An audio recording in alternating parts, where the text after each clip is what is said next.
People on the internet love debating which year was the worst ever, and most seem to agree that 2020 was definitely a top contender. But let me introduce you to the OG of terrible years, the year 536. No, it wasn't about inflation, pandemics, or your Wi-Fi going out. This year was so bad, it would make 2020 look pretty bearable. So what really happened that year, and how do we know if it's true or just some wild assumptions? Let's find out in today's video. In 536, life in general wasn't all bad. The Roman Empire still influenced culture, trade routes were buzzing, and people were out there inventing cool stuff like sundials and epic poetry. It was basically a time when people were minding their business, planting crops, building empires, and, trying not to die of something ridiculous like a splinter. The world was moving forward, or so they thought. A Byzantine historian, Procopius, was among the first to note something wasn't right. According to him, the sun gave forth its light without brightness, like the moon during this whole year. Another Roman statesman, Cassiodorus, observed that the sun's rays were weak, appearing bluish, and that at noon, no shadows were visible on the ground. And nope, it wasn't any eclipse. Whatever it was going to devastate the people and living things alike. It all started with a bang, quite literally. Somewhere far up north in Iceland, a massive volcanic eruption tore through the earth sometime in late 535 or early 536 AD and blocked sunlight across entire continents. This wasn't a casual puff of smoke. This was a VEI 7 eruption, a category so powerful that only a few have ever been recorded in human history. The eruption spewed massive amounts of ash, sulfur dioxide, and other particles into the stratosphere, forming a thick veil that spread across the globe. This layer of volcanic material reflected sunlight away from Earth. Now let's talk sunlight, or in this case, the lack of it. Have you ever been to London or Seattle? Yeah, those gloomy, overcast days where the sunny days are rare and everyone's questioning their life choices? Now imagine that vibe for 18 months. No sunlight at all. It's not just depressing, it's deadly. Plants? Dead. Animals? Starving. Humans? Absolutely screwed. Because here's the thing, without sunlight, nothing grows. And when nothing grows, the entire food chain collapses. This is what happened to the people living in the year 536. Scientists estimate the volcanic eruption that year was pretty massive. To put it in perspective, this eruption was likely 100 times more powerful than Mount St. Helens in 1980. It blasted so much ash and sulfur into the atmosphere that it wrapped the Earth in a dirty gray blanket. Imagine living under a permanent fog so thick, even your midday sky looked like twilight. The Icelandic volcano triggered a chain reaction of misery, one that humanity wouldn't recover from for years. And that was just the beginning. Today, the historians and scientific community say that they have proof of what really happened back then, and I'm going to tell you all about it later in the video. Historians also agree that liking this video and subscribing to this channel is scientifically proven to be better than living in 536. Trust me, it's all true. Thanks a lot. Now let's continue. With no sunlight for months, it was sad news for all the crops. For example, in Ireland, historical records talk about a failure of bread, meaning wheat and barley weren't growing and no crops meant no food. China had a rough time too. Reports from the Northern Wei dynasty mention summer snow and frost killing crops. Imagine watching your rice fields freeze in the middle of July. The Nanshi, a 6th century Chinese chronicle, provides chilling details about the aftermath of the 536 eruptions.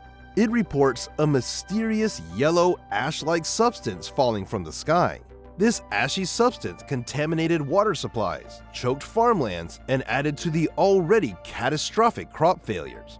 The Chinese even gave the dreadful weather a name, Hui, which translates to dust or gloom. The Mochi civilization, who lived in the northern coast of Peru, was thriving before Mother Nature decided to ruin the planet. When the world went into chaos, so did the Mochi. They got hit with what scientists think was a super El Niño. It's basically a climate phenomenon with unusually warm ocean temperatures. First, it rained like crazy for decades, flooding their carefully built irrigation systems and washing away all of their crops. The warm oceans decimated their fish supply too. Then, as if that wasn't bad enough, it flipped to a massive drought. No rain, no flood, no hope. With their agriculture destroyed and famine setting in, their once flourishing society started falling apart.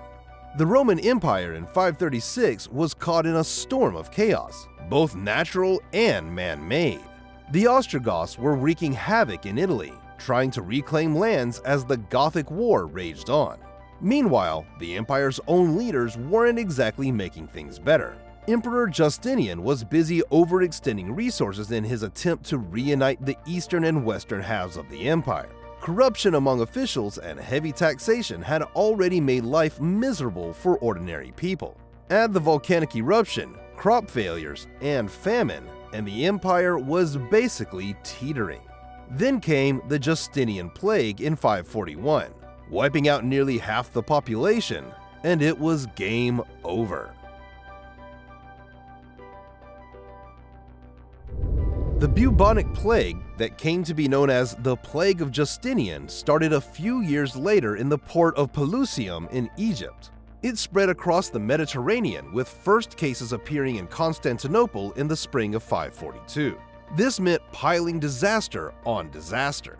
The volcanic eruption had weakened the population with low vitamin D due to lack of sunlight, and that meant malnutrition, making them more vulnerable to disease. When the plague arrived, it spread fast, killing up to 50% in some areas, and the burials couldn't keep up with the sheer number of dead. There were bodies lying in the streets, often left unattended, and those who tried to bury them in mass graves also caught the disease, spreading it further. It was caused by a bacteria, Yersinia pestis, and spread through fleas on rats. The place was already filthy with crowded cities and trade routes, so it spread like wildfire, wiping out entire communities. In Constantinople alone, nearly half the city's population had succumbed. So, how do we know it's all true? That there was a time with no sunlight? What really caused these mysterious clouds that brought darkness and destruction? For centuries, no one really knew. Then, modern scientists started piecing together clues. How did these scientists figure this out? Michael Sigel, a climate researcher at the Paul Scherrer Institute in Switzerland, and his team were instrumental in uncovering this mystery. They studied ancient ice cores from Greenland and Antarctica, which trap air bubbles from the past. The 72-meter ice core drilled in the Colli Gonfalati Glacier in the Swiss Alps had more than 2,000 years of fallout from volcanoes, storms, and human pollution. By analyzing the sulfate levels in these cores, they found a significant spike around 536 AD, indicating a volcanic eruption of catastrophic proportions. This was one of the strongest eruptions recorded in the ice core data. Other evidence came from tree rings, which provided clues about past climates. Mike Bailey, a dendrochronologist from Queen's University Belfast, observed that tree rings from that period were thinner than normal, and this signaled poor growth caused by cooler temperatures. Historical records from China, the Middle East, and Europe also described unusually cold summers and famine, further supporting the volcanic eruption theory. All the evidence is connected, and thus researchers came to their conclusion about what had really happened, but the exact location of the culprit volcano is still debated.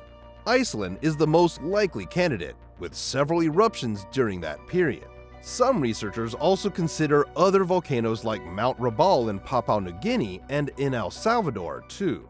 And for the fact who decided 536 was the worst year to be alive, then the answer is Michael McCormick, a medieval historian at Harvard University. He concluded that the volcanic eruption of 536 triggered a dramatic cooling period, which was followed by the crop failures, famines, and widespread social collapse. So I guess 536 was in fact a year of unimaginable suffering. Millions perished from famine and disease, with estimates of the dead reaching up to 50 million. No pandemic since has matched its scale. It was truly a turning point in history and humanity's darkest chapter. Share your thoughts about this video in the comments section and check out the channel for more interesting videos. Thanks for watching, and I'll see you next time.